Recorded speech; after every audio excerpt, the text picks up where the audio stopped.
Hello दोस्तों, आज English grammar में स्पेलिंग पर एक वीडियो लेकर आया हूँ। इसमें कुछ ऐसे हम सीक्रेट देखेंगे कि क्या क्या स्पेलिंग में हम गलतियाँ कर जाते हैं और किस तरीके से अगर हम कुछ उनको याद रखें, कुछ पॉइंट्स को अगर याद कर लें तो बड़े आराम से हमारी इंग्लिश की जो स्पेलिंग है उसको सही लिख सकते हैं। राइटिंग में गलती करते हैं, बोलने में तो प्रोनाउंसिएशन ठीक आता है किंतु राइटिंग में बहुत बार गलती कर जाते हैं। और छोटे छोटे नियम हैं, यदि इनको हम ध्यान कर लेते हैं कि किस जगह पर आई ई आएगा या ई आई आएगा या ए आएगा, डबल एल है तो सिंगल एल कब आएगा, किस तरीके से, तो इस तरीके की गलती नॉर्मली हो जाती है। तो इसके लिए हम इनके कुछ रूल देखते जाते हैं और साथ में इनके एग्जाम्पल। देखिए, यदि किसी वर्ड के अंत में डबल एल हो, यदि किसी भी वर्ड के अंत में डबल एल हो और उसमें कोई भी वर्ड जोड़ा जाए तो एक एल उसमें से हटा देते हैं। अब हटाने का क्या मतलब है, जैसे एग्जाम्पल में अगर हम देखें तो welcome, WELL, well double L है इसमें एंड में, और कम अगर इसमें हम ऐड करें तो वेलकम हो जाता है। और वेलकम की स्पेलिंग बहुत जगह गलत लिखी हुई मैंने देखी है, तो यहां ध्यान दें कि वेल में से एक एल हट जाएगा और वेलकम WELCOME होता है। तो इसका वास्तविक रूल ये है कि डबल एल में से एक एल को हम हटा देते हैं। दूसरा एग्जांपल देखें, हार्म प्लस फुल, हार्मफुल।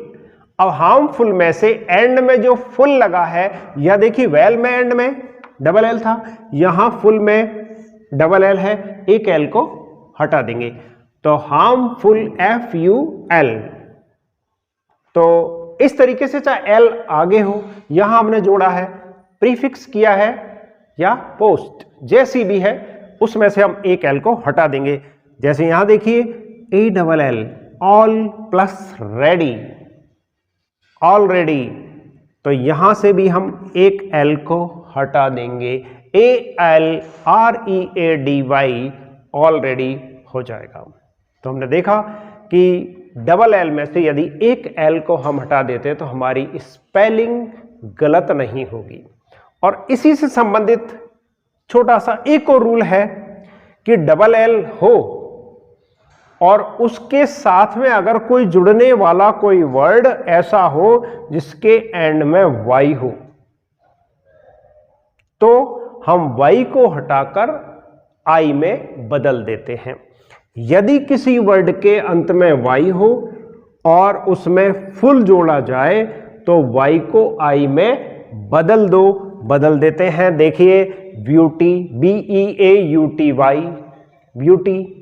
अब ब्यूटी ये आई और फुल इसमें अगर हम जोड़े तो एक ये नियम ऊपर वाला वही रहेगा कि फुल में से एक एल तो हटेगा ही, सिंगल रह जाएगा, ये एक एल हट गया। ब्यूटी, बाई के स्थान पर हम लिखेंगे आई, तो हमारी स्पेलिंग हो गई BEAUTIFUL। बाई के स्थान पर क्या लगाया, आई, और फुल में से एक एल को हटा दिया। ऐसे ही देखिए ड्यूटी प्लस फुल, ड्यूटी में से वाई को हटाएंगे और उसके स्थान पर क्या लगाएंगे, आई, और फुल में से एक एल को क्रॉस कर देंगे तो अब हमारी सही स्पेलिंग हो जाएगी ड्यूटीफुल, DUTIFUL, ड्यूटीफुल। तो इस तरीके से हम मीनिंग्स में हमारी में सुधार कर सकते हैं आगे। और देखिए इसके बहुत सिंपल ये एक रूल है जो लगभग सब जानते हैं, किंतु बताना इसलिए जरूरी है कि ये भी हमारी मेमोरी में वापस रिकॉल हो जाए। देखिए क्वीन, QU, हमें पता है कि क्यू के साथ यू का यूज होता है। 95 से और भी आप ज्यादा ही कह लो, 99% कह लो कि क्यू के साथ यू ही आता है। QUEN, QU आया, इसमें भी QU, देखिए QUARREL, क्वारल, क्वेश्चन QU, और यहां QUIT, क्विट, क्विट का मतलब होता है छोड़ना। क्योंकि 2-3 मीनिंग इससे संबंधित है। QUIET, QUIET क्वाइट, शांत, और QUITE क्वाइट, सब।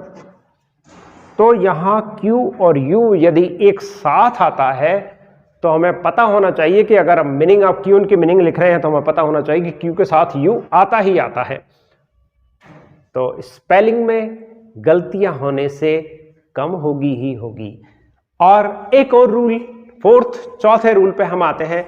यदि किसी वर्ब के अंत में IE हो और उसमें ING जोड़ा जाए तो I के स्थान पर बाई हो जाता है। बहुत महत्व रखता है ये, यहां गलती बहुत ज्यादा होती है।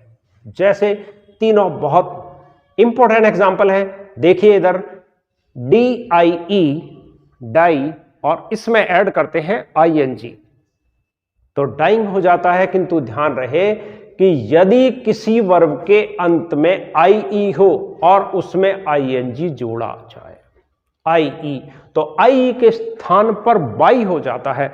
यहां गलतियां सब ज्यादा होती है और वो कारण भी ये है कि IE को हटाकर क्या लिखेंगे, Y, तो IE यहां से हट जाएगा ये और इसके स्थान पर लिखेंगे Y, तो DIE plus ING, DYING, DY, हमने I के स्थान पर क्या लगा दिया, Y।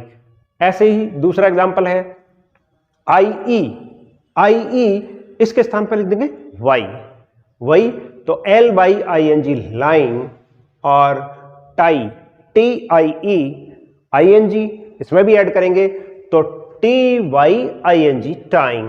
तो इस तरीके से हम कह सकते हैं कि वर्ब में जहां IE हो, ये IE है, और उसमें ING अगर जोड़ा जाए तो ध्यान रहे I के स्थान पर बाई हो जाता है। और इसका नेक्स्ट रूल है 5th, यदि किसी वर्ब के अंत में सिंगल E हो और ING लगाएं उसमें तो E हट जाता है। E हटने का क्या मतलब है, कोई भी ऐसी वर्ब है जिसमें एंड में क्या आ रहा है, E आ रहा है, सिंगल, एक ही की बात कर रहे हैं हम। दूसरा इसका रूल होगा उसमें डबल E की बात करेंगे। तो सिंगल E की हम बात कर रहे हैं कि सिंगल E हो, यूज, USE, ये सिंगल E आ रहा है। ING अगर हम इसमें जोड़ेंगे तो यूजिंग, USING, E को हटा दिया हमने, E को ड्रॉप कर दिया यहां। ऐसा ही दूसरा एग्जांपल देखिए आप, MOVE, मूव, ING इसमें अगर जोड़ेंगे MOVING, E यहां भी हट जाएगा दोनों। और ऐसे ही थर्ड एग्जांपल हम देख सकते हैं, give plus ING, give, GIVE, E यहां हटा देंगे और हमारी स्पेलिंग हो जाएगी GIVING, गिविंग। ऐसे ही TAKE, इसमें से भी E को हटा दीजिए, TAKING, टेकिंग। और COME, कम, COME, इसमें से भी E को हटा दें, COMING। अधिकतर इसमें गलती यहां होती है, COMMING लिख जाते हैं हम, COMEING लिख जाते हैं, इसमें अधिकतर गलती होती है। तो इसमें डबल E वाला अब देखते हैं। अब देखिए, यदि किसी वर्ब के अंत में डबल E हो, हमने जस्ट पूर्व देखा कि सिंगल E है तो सिंगल E को हमने हटा दिया। और यहां देखिए अब, यदि किसी वर्ब के अंत में डबल E हो, यदि किसी वर्ब के अंत में डबल E हो और उसमें ING लगाएं तो फिर E नहीं हटेगा, ना सिंगल E हटेगा ना डबल E हटेगा। यहां ध्यान रखना है कि वहां सिंगल E था तो हमने E को हटा दिया था।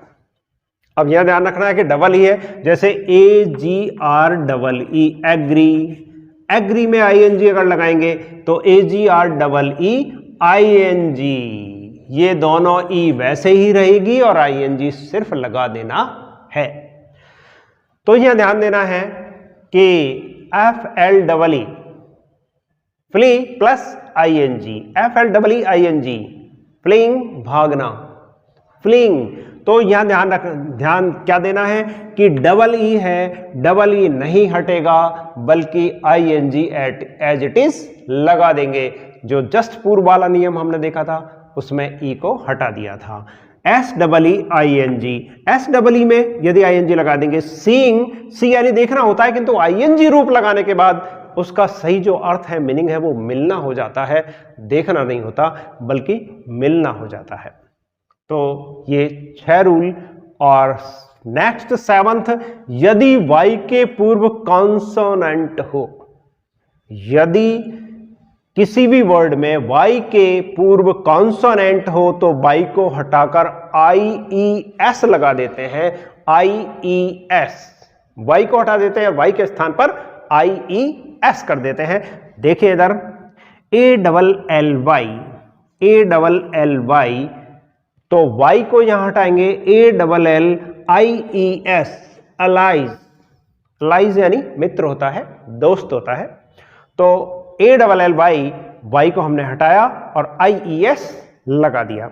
ऐसे try, T R Y, T R Y, Y को हटाएंगे और आई ई एस लगा देंगे, तो tries, tries, I E S. ऐसे ही C R Y, cry, cry, यहां वाई को यहां भी क्रॉस करेंगे, सब वाई को हटा देंगे और वाई को हटा के आई ई एस लगा देंगे। तो अगर हम इन नियमों को थोड़ा सा ध्यान रखते हैं तो स्पेलिंग में गलतियां कम होंगी।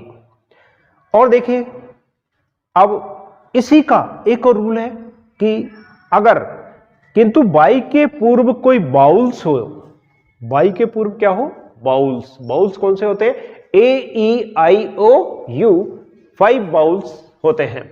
तो अगर 5 बाउल्स ये इनमें से कोई है वाई के जस्ट पूर्व, तो ध्यान रहे कि इसको वाई को हटाए बिना ही एस या ई एस लगाते हैं। देखो इसके play, P L A Y, A के वाई के पूर्व जस्ट पूर्व क्या आ रहा है, ए, तो हम एस लगाते समय अब वाई को नहीं हटाएंगे, तो P L A Y S, plays, B U Y, Y यानी खरीदना, B U Y S, buys, Y के जस्ट बाद एस लगा देंगे, वाई हटेंगे नहीं।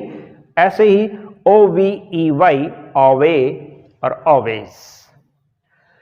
तो अगला 7 रूल्स हमारे हो गए। 8th देखिए, ये बहुत इंपॉर्टेंट रूल है और यहां ई और आई या आई और ई दोनों में जहां सबसे ज्यादा गलतियां होती है, तो देखिए इसको क्लियर करते हैं। यदि किसी वर्ड में ई की लॉन्ग साउंड आए, लॉन्ग, लंबी, बड़ी ई आए, हिंदी में बड़ी ई जो हम बोलते हैं, उसका साउंड अगर आए हमें सी के बिना, सी नहीं होना चाहिए उसमें, उस मीनिंग में सी नहीं होना चाहिए, सी के बिना ही अगर बड़ी ई की ध्वनि आए, साउंड आए, तो उसमें आई ई के पूर्व सी नहीं होना चाहिए, ये ध्यान रखना है।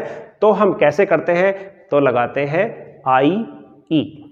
देखो P I E C E, piece, P I E, पहले आई आया फिर ई आया। Achieve, achieve, E, E sound, long sound of E, तो ई का long sound A C H I E, achieve. Believe, V E L I, I E. और relieve, relieve, R E L I E V E, relieve. Brief, V R I E, brief, बिना C sound के है, सी का इसमें sound नहीं है, तो हमेशा ध्यान रखें। ऐसे मीनिंग हम बड़े आराम से याद कर सकते हैं, जैसे chief, C H I E F, chief, बड़ी E, long sound of E यहां आ रहा है, तो आई ई ऐसी जगह पर, ऐसे मीनिंग्स पर हमेशा ध्यान रखें, आई ई आएगा। और आगे अगर हम देखें इसी का एक और, यदि उसमें सी साउंड और आ जाए, यानी लॉन्ग तो है किंतु उसमें साउंड किसका आ जाए, साथ में सी का, तो ध्यान रखें कि यहां तो आई ई एक साथ आया था किंतु यहां ई आएगा। अब उल्टा कर लो उसको, पहले ई आएगा फिर आई आएगा। देखिए आर ई सी ई आई वी ई, रिसीव, सी का लॉन्ग साउंड आ रहा है सी के साथ, तो आर ई सी ई, ई आई, ई आई, यहां भी देखिए डिसीव EI, पहले E आ रहा है, I बाद में आ रहा है। और रिसीट RECEIPT, रिसीट, तो रिसीट RECEI, इसमें भी देखो परसीव PRECEIVE, तो E और I, मेरा कहने का मतलब सिर्फ यहां है, हमें ध्यान देना है इस दोनों रूल में, वो ये है कि यदि बिना C के लॉन्ग E की लॉन्ग साउंड आती है, बिना C के, तो ध्यान रहे हमारा I और E आता है, I और E आता है। किंतु अगर C के साथ लॉन्ग साउंड आए E की, तो ध्यान रखें पहले I आएगा और फिर E नहीं, बल्कि पहले E आएगा और फिर I आएगा। तो दोनों में डिफरेंस अगर हम कर लें तो कुछ मीनिंग हमारे इससे सुधर सकते हैं। और सबसे बड़ी ट्रिक, या हम कहें कि सबसे बड़ी प्रैक्टिस तो यही है कि न्यूज़पेपर हो या बुक हो, रोज आदत डाल लें कम से कम एक पेज हम बुक का जरूर पढ़ें इंग्लिश का, जिससे हमें क्या होगा कि राइटिंग जब हम लिखें तो पढ़ने के बाद हम वापस जब लिखें तो हमें ये पता करना होगा, ये ध्यान रखना होगा कि कौन कौन सी मीनिंग्स में हमने गलती करी, अंडरलाइन करिए उसको और उसको वापस देखिए कि इसमें कौन सा रूल अप्लाई हो रहा है।